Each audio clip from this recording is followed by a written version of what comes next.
Þegar fólk að kynna sig bara. Guðmundur Karl heit ég.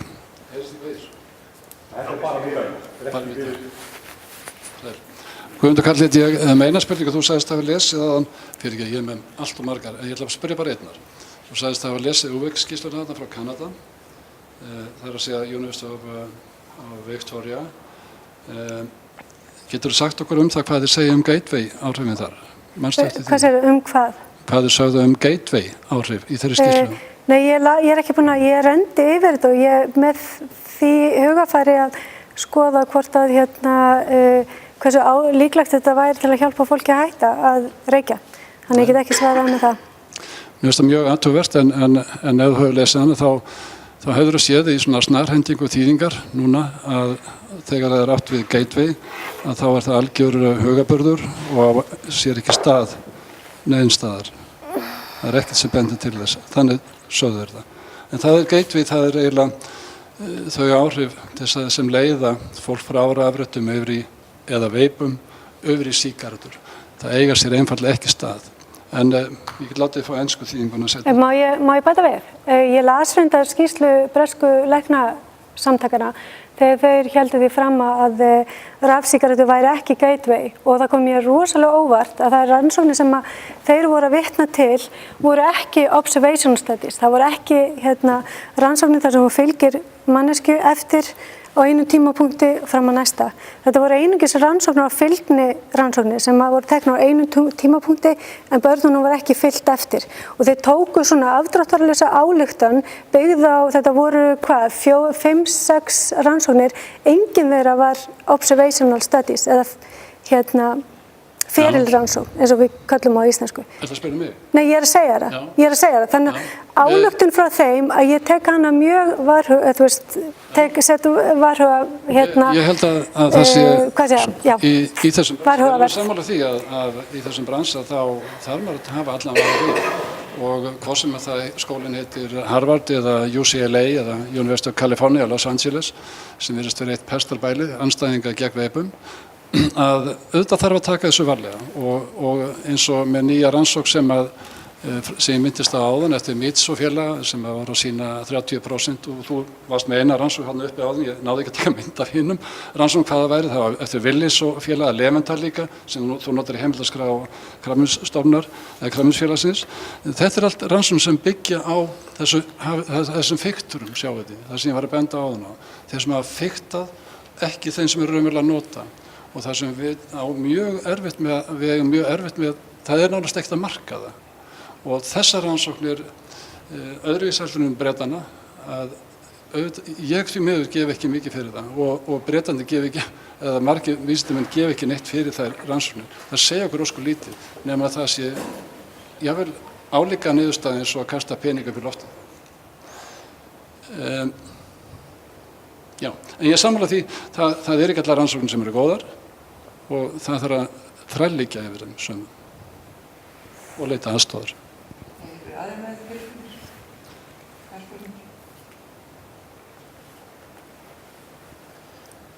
Leiða fólki hans að hugsa bara. Smelta þetta. Það er eina spurning. Gjörðu svo vel. Einn spurning kannski sem að ég veit að hefur ekki verið spurð og ekki af rannsóknargreining, ekki af landlæknisembættinu, ekki af Krabbameinsfélaginu. Hafið einhverja hugmynd hvað margir á Íslandi, þetta náði nú ekki almennilega trukki fyrir 2014, hvað margir gætu hugsanlega hafa veipað. Ég veit að það er kannski erfitt að hafa engin vísindarlega rannsókn verið gerð á þessu, ekki vísindarleg skoðanakönnun eins og rannsóknargreining, en hafið einhverja hugmynd það hvað gæti verið stórun að bræða? Við erum bara, það verður að birta tölur núna. Já, ég sé með hérna. Já, takk fyrir svona. Við fáum bara tölur, vonandi fljótlega, ekki innan skams það sem kemur fram tíðinir af sígarettureykinga. Og það er þá til, ekki bara til yngri hópana? Nei. Það sem ég hef gert svona ekki vísindarlega könnun og það er hjá 2 af 10 búðum sem selja rafrettur hérna á Íslandi síðan 2014 að bara þessum tveimur þá hafa selst 150.000 tæki. Þeir álíkta það í þessum boðum að það meðaltali mynduðu giska á, þetta er ekki vísindalegt, giska á að það veri svona að meðaltali 3-5 tæki í eigu hvers og eins. Ég leyfi mér aðeins að leika mér og segi við slum ekki hafa 150 í öllum búðunum 10 vegna, við slum bara taka það niður í 100.000. Við slum segja líka það sé ekki bara 3-5 tæki per notanda, við slum segja bara séu 10 til að minnka fjöldan. Auðvitað þurfum við að skoða þetta betur og við gera vísindalega könnun. En hvað stendur þá? Þá stendur eftir 10.000 manns. Við höfum bara 30.000 manns hér á landi. Ef við tökum alla 10 búðnarinn, þetta verður bara mjög spennandi finnst mér, hvort það eru 10.000 eða 3.000 eða 2.000. Mér finnst það frábært að það eru 2.000 mann sem hefur hægt að reykja með veipum. Ef það er eitthvað, ég veit bara ekki hvort ég á að halda að það séu 10.000 mann séu bara nokkuð fáránlegt. Þetta eru bara með 2 búðir. Með smæjansbætt við, sem vísindamanni þá finnst mér afar óábyrgt af þér að halda þessu fram að ég tel, ég álekta og þú er engin gögn í höndunum en þú ert að láta fólk trúa einhverju, þú vilt koma einhverju skilaboðum áfram algjörlega byggt á getgátum. Þannig að þetta er það sem að mér finnst léleg rökfærsla og ekki byggð á vísindum, fyrirgefðu. Aðeins að komentar á þetta, ég tók að held ég 2 eða 3 að þetta væri ekki vísindalegt og ég reyndi að draga úr þessu öllu saman. Já, ég er að segja þetta, þú er samt að þá ertu bara að sleppa því að segja þetta er ekki byggt á vísindum. Ég bara vil biðja ykkur þá, fyrst að Lára tekur þetta fram, ekki trúa einasta orðið sem ég segði þetta. Þetta er náttúrulega ekki vísindalegt neitt, en þetta er ansi spennandi finnst mér. Hvað sem það verður eða ekki. Fleiri? Já, Hafþór, ég er með spurningu til beggja fyrirlesara. Ég er nú búinn að sjá erindin ykkar áður og ég tek eftir því að þið eruð afar ósammála þráttur að bæði fræðmenn, ekki satt? En gætið þið mögulega tekið undir eina létta fullyrðingu að veipa geti verið mjög gott tæki til þess að hætta að reykja sem einhvers konar hjálpartæki. Það eru margir sem hafa verið að segja það að það sé algjör snilld að ná að hætta að reykja með því að nota veip. Hinn spurningin til beggja fyrirlesara er þið ekki örugglega sammála það samt að veip á ekki vera fyrir 10, 11, 12, 13, 14, 15 ára gömul börn? Þetta er svona mín spurning til ykkar fyrirlesara. Ég er alveg sammála þér að það að veipa getur verið mjög gott fyrir marga sem hafa ekki tekist að hætta með öðrum leiðum og til þess akkurat var hún hönnuð. Rannsóknir sýna aftur á móti erlendis, ég hlakka til að sjá tölurnar hér sem koma vonandi innan bara nokkra vikna að erlendis eru 8 af hverjum 10 sem er einnig að reykja. Þannig að það er ekki allir að nota þetta bara til að hætta að reykja. En jú, þegar, ég er sammála því, þegar mönnum tekst að hætta að reykja og skipta yfir í þetta, þá er það mjög gott. En svo myndi ég ráðleggja að trappa þetta niður með tímanum. Spurningu 2, já, þú veist svari hjá mér líklega. Þetta var ekki erindi til barna. Já, ég meina, það er náttúrulega það eina sem ég var að segja allan tíman. Eina að segja. Auðvitað er þetta, og þetta er ekki fyrir neina aðra heldur en það sem hafa verið að reykja. Í guðnabænum förum að leggja það á minnið. Þetta er fyrir reykingafólk til að hætta. Og eitt, þegar maður er hættur að reykja, hvort sem maður veipar eða hættir alfarið. Við sjáum í dag ekki annað en að það sé mjög svipaður eða sami heilsufarslegi ávinningur af því. Þannig að það gildir að hætta. Aðeins að koma inn á þetta og börnin. Ég ætlaði að fara að sletta og segja come on. Það er aldursmarkað í 18 ár. Ég veit þess að búðirnir hafa virt það og tekið upp sjálfum sér að hafa aldursmarkað 18 ár. Það hafa gerst allan tíma. Ég tel að við eigum að hafa það, en ég er svolítið vandræði með ef við varum með krakka sem að væri eins og við vitum að að gera, 14, 15, 16, 17. Hvað eigum við að gera við krakka sem eru að reykja? Svarið því sjálf. Eigum að vera fixur við einhverja tölur. Ég myndi gætna velja að sjá fóreldrana með því, en ég veit ekki hvort að krakkarnir myndu, gætu tekið upp með. Ég sé það lítla áhættu og fyrirgefi mig þó að ég sé kannski eitthvað svona blindur. En ég gæti trúa því að þessi krakkar ættu kannski erfitt með að segja fóreldrarnir sínum frá því. Ég veit að það eru margir sem eru að fikta og við sjáum alltaf í 40-50% þar sem við að benda á þarna fiktasúlunar. Og í Guðunabænum, það eru margir sem fikta. Þetta er ekki það sem við þurfum að endilega hafa áhyggjur af. Við þurfum að hafa áhyggjur af þeim sem eru að halda áfram. Eða sem eru að fikta í einhverju öðru. Fiktar 1, 2, 3, eitthvað annað. Það er ekki þeir sem við þurfum að hafa áhyggjur af. Ég vil ekki sjá og sjálfsögðu. Eitt atriði sem ég tek hjartanlega undir sem kom fram í áðan. Það er ekki bara svo við séum alfarið og öndurinn skoðum. Við erum mjög sammála það að hætta reykingu og það er það sem er markmiðið. Ég sé þarna tækifæri. Ég sé gígantist tækifæri. Hún sér vera bölsýn þó að það sé fara að breytast aðeins upp á síðkastar.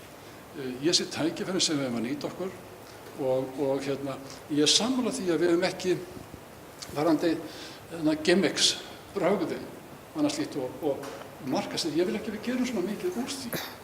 Þegar ég fæ mér milkshake, þá spyr dama mig, veit ekki anskotun, hún sér ég er gammal kall, ég er enginn lítill krakki, gammal guð, með hvað bragðin er. Er ég ekki komin út af skránni með að hafa áhuga á bragði? Þegar ég er komin yfir 16 eða 18.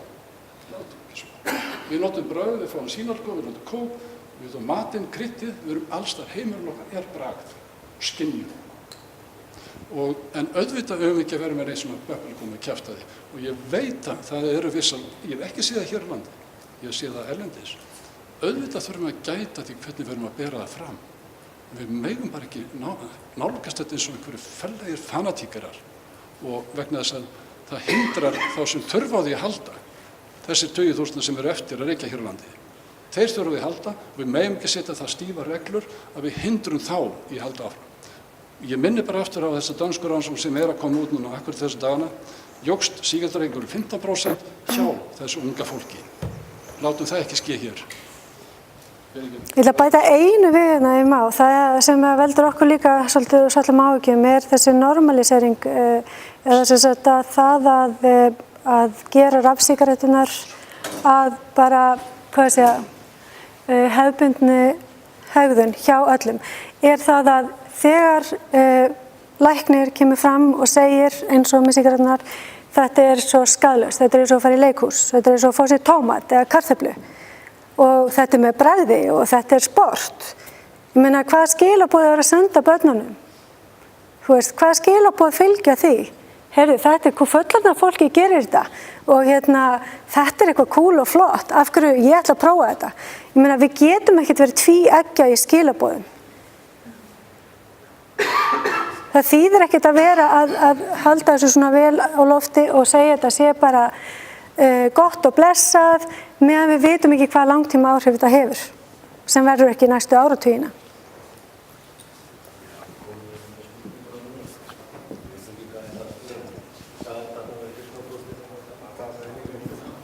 Já, ég er svolítið myndvælega hræddur.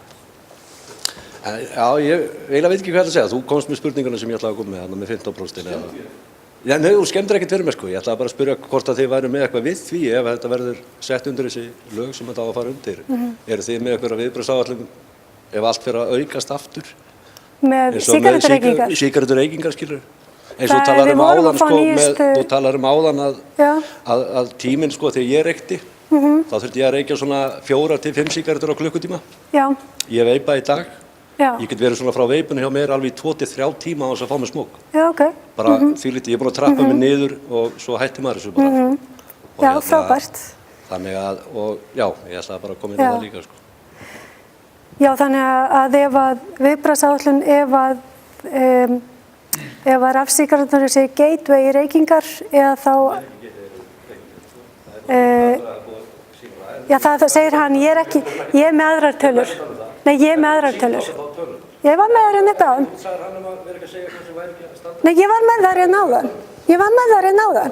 Ok, ég sá það ekki. Nei, það voru hérna áðan, sko. Ok. En það Hvað þið að gera ef aukningi verður? Sko það enginn að tala í frumvarpinu að banna rafsígarettur. Það enginn að tala í frumvarpinu að banna rafsígarettur. Nei, er ég tók að lesa frumvarpið? Setja þetta undir tómasvörnum en þannig að það erfiðri aðgengi okkar að þessu. Það ekki verið að tala það ekkert erfitt aðgengi að tóbaki í dag. Nei, það alltaf sama aðgengi að tóbaki. Já, ég að segja það verður bara svipað aðgengi. Það ekkert verið að skerða aðgengi. Akkur jókst þetta þá svona í Danmörku? Það náttúrulega bara nýbúið að setja þessi lög. Ég meina við vitum ekkert, það fylgnirannsókn, við vitum ekki af hverju það hvort það sé gateway. Kannski það gateway, þeir voru að fikta í rafsígarettum og fóru að reykja. Ég veit það ekki. Það ekki búið að sýna fram á það. Þú talaði líka áðan að fólk reyki með þessu líka. Já. Ég hef talað við marga sem að reykja með veipinu og flestir hafa minnkað sígarettunar. Kannski hafa verið að reykja kannski 35 sígarettur á klukkutíma. Það eru kannski komna niður í 2. Og veipan komin svona meira og meira inn í svona aðlögunarferli sem sumir þurfa, sko. Já, flott, þá það bara réttri leið. Svo talar líka að það sem hendar fyrir mig hendar kannski ekki vera aðra. En það rosalega margir sem þetta hendar og svona nánast, sko, ég veit ekki hversu margir sem hafa byrjað í þessu, hafa bara fest í þessu. Þetta hefur komið alfarið í staðinn fyrir sígarettunar. En það vonandi sjáum við þá tölur bara fljótlega. Mér skilst það að séu komnar en það eftir að gera opinberar. Þannig að við bíðum bara spennt eftir því. Þess að ég segi, ég ekki á móti rafsígarettum. Ég á móti því að þetta dreifist til barna og þetta sé alls þar í umhverfinu þannig að þetta verður viðtekin venja og já. Ég ætlum að reyna að halda áfram. Það að fá að kommenta á þetta. Það eitt varðandi hvaða aðgerðir eða þar sem ég kalla þar sem ég hef komið að því greinum að það ófyrirséðar afleiðingar og vera að vara við því og það sem við erum að sjá hvað að hugsa væntanlega eins og Krabbameinsstofnun í Danmörku að skýra frá 15% aukningu eftir að TPT-lögin voru tekin í gildi. Þetta ekkert nýtt að náli. Þetta ekkert nýtt að það sé að ske á Íslandi eða jafnvel í Danmörku. Það hefur engin áætlun verið gerð hér á Íslandi, hvorki mat á þessum ófyrirséðum afleiðingum eða fyrirsjáanlegum hvaða markmið væri verið að ná nema bara svona stinga putta upp í loftið. Það engin áætlun til hvaða skaðlega áhrif það geti haft. Þetta eitt af því sem hefur fundist alvarlegast við þessi nýju lög. Aftur á móti, það hafa tugir vísindamanna og jafnvel þeirra vísindamanna sem að leyfir sér að nota nöfn hjá sem að jafnvel, ég vil ekki fara nánar út í það, ég að tala tugi af þessum færustu vísindamönnum heims sem hafa gagnrýnt akkurat fyrir þetta komið til með að valda auknum reykingum, akkurat það sem við erum að sjá í Danmörku núna. Ég aðeins að minnast á það vegna þess að það hafi verið gerð svolítið harkalegar aðgerðir og við segjum, Lára sagði áðan að við erum ekkert að banna þetta. En við getum bara sett í svo þunga hlekki að hún getur bara ekki hreyft sig. Það er að segja að við neitum og segjum að við þurfum að bíða 20 ára, 50 ára, jú, við veitum að þetta betra, ég veit ekki hvort betra að bíða eða ekki, en ríki Bandaríkjanna hafa hert svo reglunar, nokkur, það 2 ríki þar og rannsóknir á árangur þar, hvað sáum við? Og maður tárast nánast yfir þessu. Það jukust reykingar á meðgöngu hjá mæðrum, töluvert mikið, það jukust reykingar almennt meðan allra, ekki bara yngri hópar. Þetta nákvæmlega í samræmi við það sem við erum að sjá eða að fara að gerast í Danmörku. Við getum ekki að hugsa lengur heldur en fram 1 dag eða þannig að við setjum næstu lög. En allir vísindamenn eru búin að mara við þessu, þeir bestu.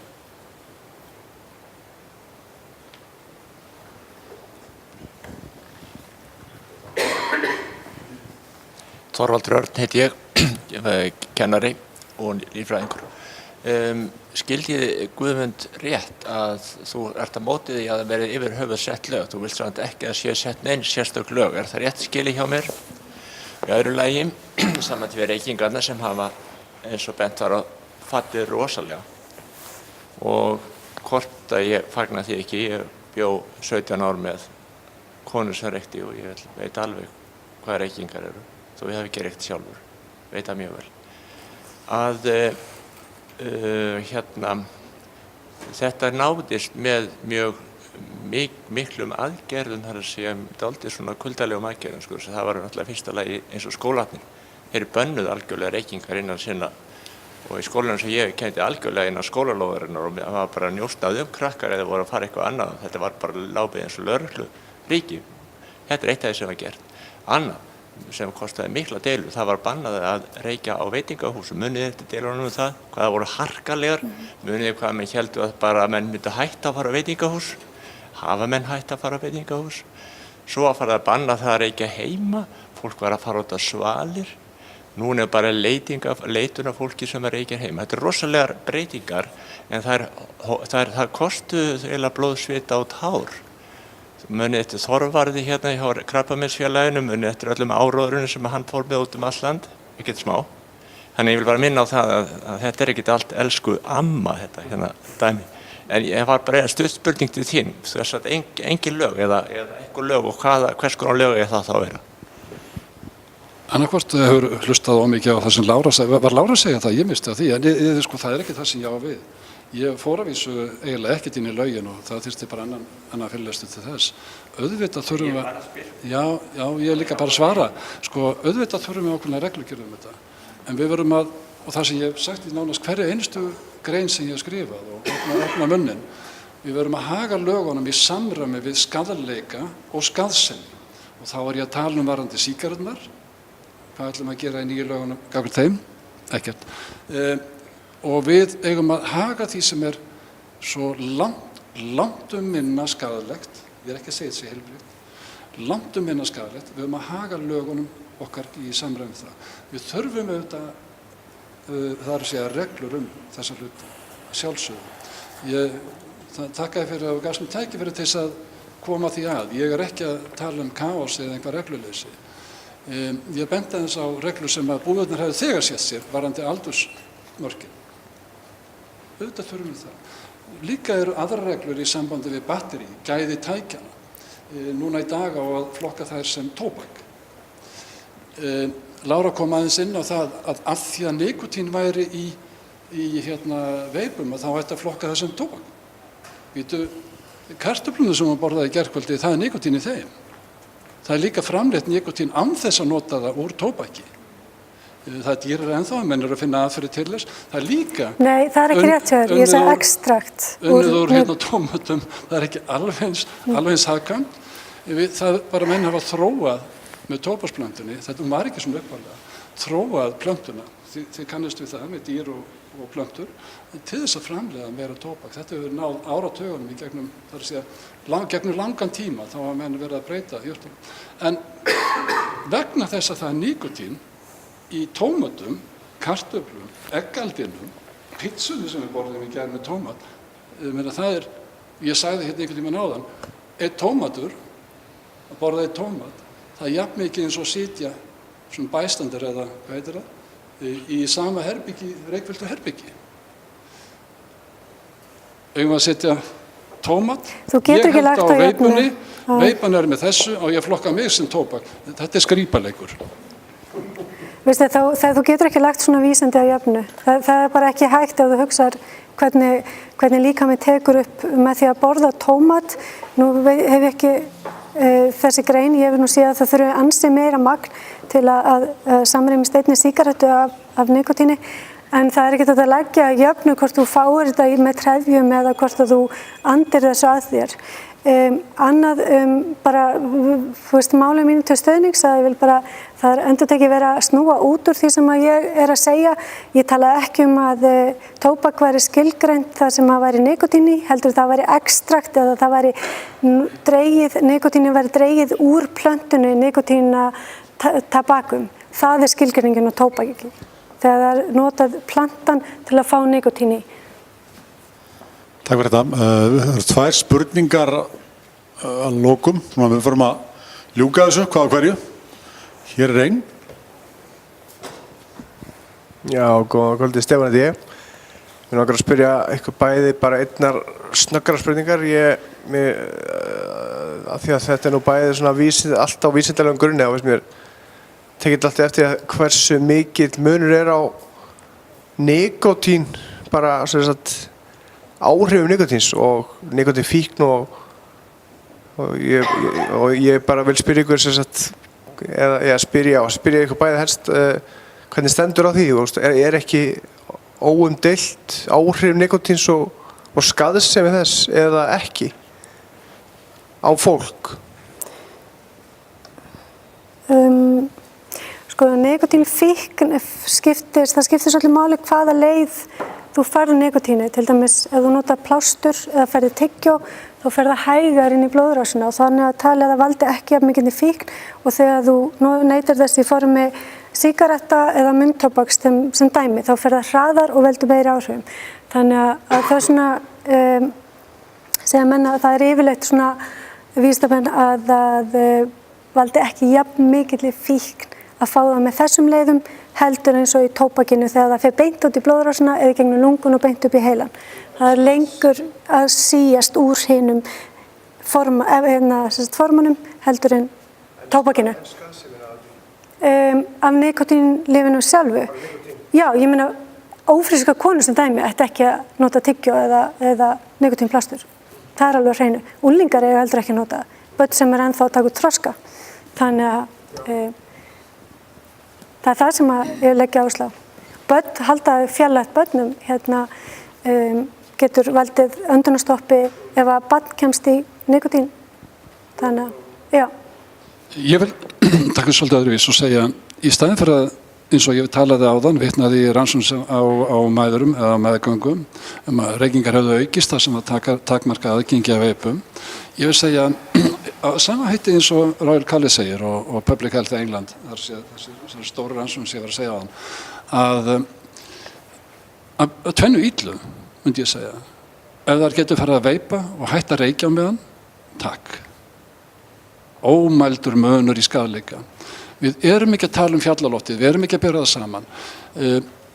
Flestar rannsóknir, þær á nikotíni, á fíkn, þær voru frá sígarettum.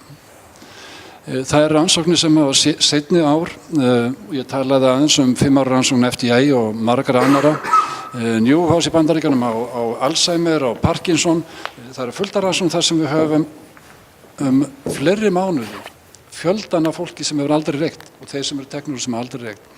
Það kom engin fráhvarfseinkenni af nikotíni þegar það er hreint. Þetta er allt annað sama með, það drepur okkur með sígarettunni, það drepur okkur. En það er engin fíkn og það er engin fráhvarfseinkenni. Við sjáum það í þessari tölu sem ég setti áðan. Þetta er ekki rannsókn á fíkninni, en við sjáum 0,02%, það heldur enginn áfram. Ef það verður fíkn, langar okkur í meira. Við þurfum ekki að segja að það er breystingin inn í apótek til að stela nikotíntyggjói. Ég hef ekki heyrt það ennþá. En það er ekki fíkn á þeim hlutum, hún er hverfandi. Hún er hverfandi með nikotíni í sígarettum. Flesta rannsóknir þar sem við byggjum á er það að við erum að tala í sígarettum. Það er allt annað. Það var eitt annað sem ég ætlaði að segja í varðandi, kannski ég kunni segja nóg. Það eru 2 spurningar eftir og Garðar Hella. Svo ljúkum við þessu bara. Já, mér heyrðist áðan að þið væri svo sem alveg sammála að veip væri svo sem bara ágætistæki til þess að ná að hætta að reykja og gott sem slíkt. Og þá spyr maður svona að aðgenginu, það er til fullt annað, tyggjó, nefúði, plástrar og þar er voðalega skert aðgengi að því þar sem flest af þessu er eingöngu selt í apótekum. Enda hef ég til dæmis ekki orðið var við neina tískusveiflu hjá krökkum að fara að éta nikótíntyggjó eða plástra sig upp eða hvað annað. Væri ekki veip bara í sama pakka og þessi efni sem eru hjálpa manni til að hætta að reykja og ætti það þá ekki bara vera í apótekum og selt undir eftirliti þar alveg svo önnur efni sem eru í þessum pakka? Hvað er það að gera við sígarettur? Hvað er það að gera við sígarettur? Láta hana bara vera. Notar ekki sígarettu til að hjálpa að hætta að reykja? Nei, þá ertu raunverulega að tala að við færum undir lyfjalög. Og hvað er að því? Það er ansi mikið að því. Það þarf miklu hærri kröfur og bæði varðandi rannsóknir og annað. Það myndi vera raunverulega ennþá verra en að við höldum því undir tóbakslögum. Þetta virkar skrítið, þetta virkar kannski skrítið og það eru, meðal annars var þetta inn í TPD-lögunum sem var, og það held ég hafi komið, í Bretlandi hafi komið ein umsókn, hún gjörsamlega ónótæf, ein umsókn það sem þarf að gangi gegnum þann stífa prósess til að fá leyfi til að vera, við þurfum læknar að skrifa upp á það. Ég vona að þetta verði ekki aktuelt. Ég vona að við hugsum aðeins býtu eigum þá að skilja bara sígarettuna lausa á leikvellinum að leika sér með öllum hinni krökkunum sem að reykja. Eigum við ekkert að gera gagnvart sígarettunum þá?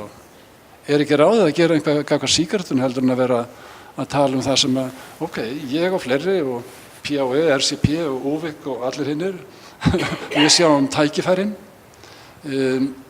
Önnur hlið tóbaksvarna sér alltaf neikvæða. Glasið hálftómt og býðum í 50 ár. Við vitum ekki hvað, við höfum engar ástæðu til að ætla að það komi neitt upp eins og ég sagði á rannsóknum. Að það komi neitt upp þegar efnin ekki til staðar lengur sem drepa okkur.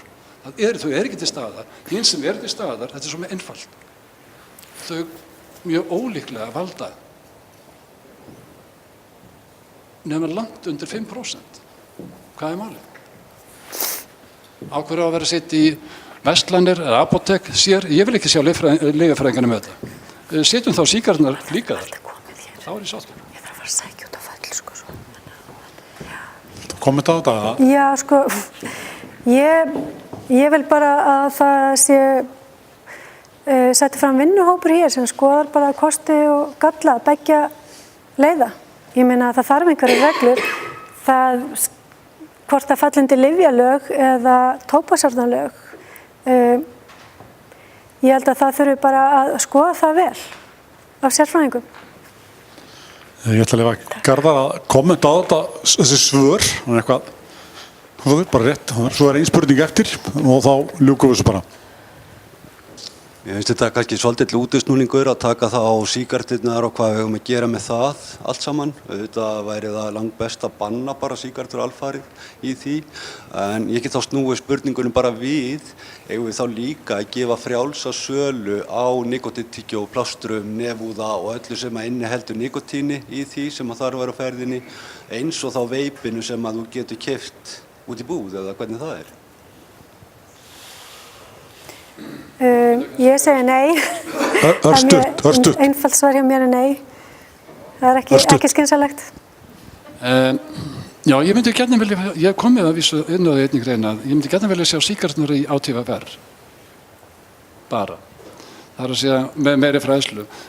Það er alltaf þarna samt hópur sem að getur ekki hætt og gleymum ekki því. Við megum ekki vera eins og helvít fyrir ekki maður verðst ekki blóta. Ég er að fá að loka kommentar á... Við verðum að fara kannski svolítið varlega gagnvart því. En ég er sammála því samt, og það er búið að gera það í nokkur löndum. 2011 þá tók Sviss upp á því að selja þetta út í án lyfseðla. Svíþjóð tók það upp svolítið seinna, þó að Nicorette hafi raunverulega verið fundið upp í Svíþjóð, í Helsingborg. Og vegna kröfu frá hernum og kapótaiðnaðinum og flugiðnaðinum að þeir verið að fá einhver nikotín meðan þeir væru neðan, það má banna að reykja þar. Þannig að þeir komu með þetta nikotín, þess að frábæri lausn. Og auðvitað er það sama hvort við hættum með, við erum bara að tala um veipur hérna, sjálfsögðu, ef fólk getur hætt með bara hætta, á þess að nota neitt. Eða jável eins og nokkrir hafa notað segla í eyrun á sér eða hendurnar á sér, eða með einhver annar aðferð, gott mál. Eða nota nikotín, plástur, gott mál. Því miður þá er þetta yfirleitt fólk sem er að fara í veipurnar, eldra, sem hefur búin að reyna þetta af allt og margoft og horfi bara á þessa veipu og segi byrju hvað skeiði.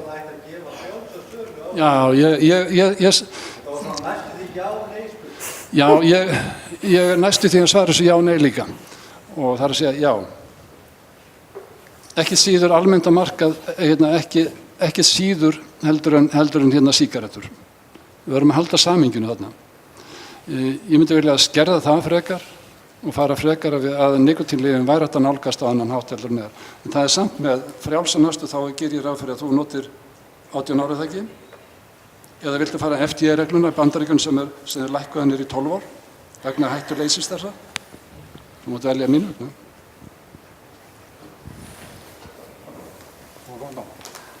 Þá var það að loka spurningin. Dagsins. Já, góðan daginn. Í framhaldi sem Þorvaldur Örn var með þá langar mig að spyrja þig, viltu heimila veip í opinberum byggingum, matsölustöðum og annað þar sem tóbaksreykingar eru bannaðar í dag? Ef þetta er svona skaðlaust, á þá að leyfa þetta?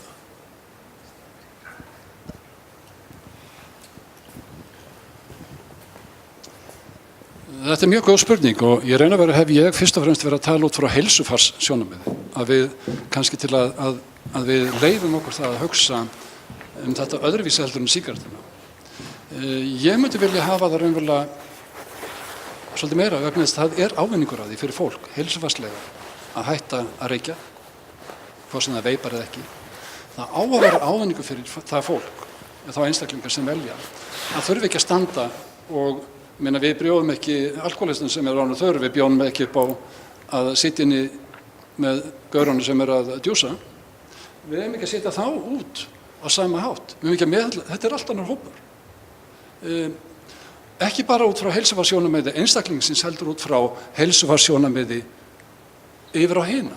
Það hefur ekki verið sýnt fram á eitt eða neitt að það sé skaðlegt öðrum. Ég vil hafa þetta miklu meira frjálsræði í það. Við höfum að hafa ákveðnar reglur. Við fórum lítið inn í það hvernig við viljum hátta reglunum. Ég vil að það séu matvörustaðirnir, þeir eigi geta valið það hvort þeir bjóða upp á það, hvort sé einhver horn í því, að það sé ákveðin sveigjanleiki og það sé umfram heldur en það sem er í dag bann vegna reykinga. Reykingar og veipun er gerólíkt fyrir neytandann og þá sem er í umhverfinu. Þetta er svo gerólíkt að við verðum að taka afstöðu. Við getum ekki lagt undir einn hatt og gefið tvöföld skilaboð. Við erum að gefa tvöföld skilaboð með lögum. Sjáum við til dæmis með munntóbaki sem er metið af sérfræðingum, ekki hér og ekki mér, eða að 98% skaðlausara heldur en sígarettur. Hvað var við að gera síðustu áramót? Hvað hækkaði mikið? 30% eða 30 skall? Hvað var það mikið? Segjum mér einhver sem að þekkir það betur. Þetta er að gefa tvöföld skilaboð. Þetta er að vera akkurat að gera það sem ég var að vara við áðan. Við eigum að setja lög og reglugerð í samræmi við skaðleika og skaðleysi. Og það er engin glóra, það er að gefa tvöföld skilaboð að skattet og meðhöndla á sama hátt þó að það sé margfalt skaðminna. Það gildir líka með veipurnar. Ég verð að bæta þessu við, því ég get ekki látið þessi lokaorð standa að ef þið lesið Public Health England skýrsluna þá kemur fram að þessi 5% vari sem þeir setja, sem er ágiskun að hluta, er byggður á því að langtíma áhrifin er ekki þekkt. Og það er svona að setja þennan skaða, þennan fyrirvara.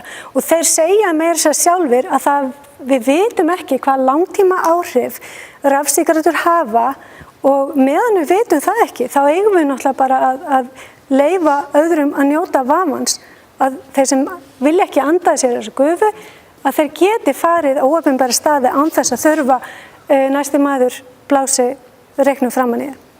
Það er bara álit okkar. Með leyfi fundarstjóra? Nei. Tíminn er kominn. Nei, við ætlum að klippa á þetta hér og bara þökkum þeim sem mættu og horfðu á og ég ætlum bara að gefa fundarstjóra orðið. Slíta þessu. Ég bara þakka ykkur kærlega fyrir komuna. Þetta var mjög gott og þarft umræðefni og við förum bara út í myrkri með þessa hugsun. Eigum við að leyfa þetta eða ekki? Þakka ykkur fyrir komuna.